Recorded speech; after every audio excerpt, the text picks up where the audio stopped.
తబ్లిగీ జమాత్ సంస్థను కాంగ్రెస్ పార్టీ ప్రోత్సహిస్తుందని, ఆ సంస్థను ప్రోత్సహించడం అంటే దేశంలో ఉగ్రవాదాన్ని గేట్లు తెరిచినట్లు అవుతుందని బీజేపీ రాష్ట్ర అధికార ప్రతినిధి రచనారెడ్డి అన్నారు. నాంపల్లిలోని బీజేపీ రాష్ట్ర కార్యాలయంలో నిర్వహించిన మీడియా సమావేశంలో ఆమె మాట్లాడారు. కాంగ్రెస్ అధికారంలోకి వచ్చి రాగానే ఆ పార్టీ అసలైన రంగు బయటపడుతోందని, వికారాబాద్ జిల్లా పరిగి మండలంలో జరిగిన ఒక సమావేశంలో తబ్లిగీ జమాత్ అనే సంస్థకు రాష్ట్ర ప్రభుత్వం 3 కోట్ల నిధులు మంజూరు చేసిందని ఆరోపించారు.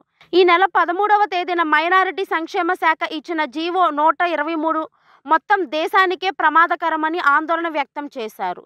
ఇస్లాం మత వ్యాప్తి, ఉగ్రవాద భావజాలాన్ని వ్యాప్తి చేసే సంస్థకు ప్రభుత్వం డబ్బులివ్వటం ఏంటని ప్రశ్నించారు. ఇస్లాం పుట్టిన సౌదీ అరేబియానే తబ్లిగీ జమాత్ సంస్థను నిషేధించిందని వెల్లడించారు.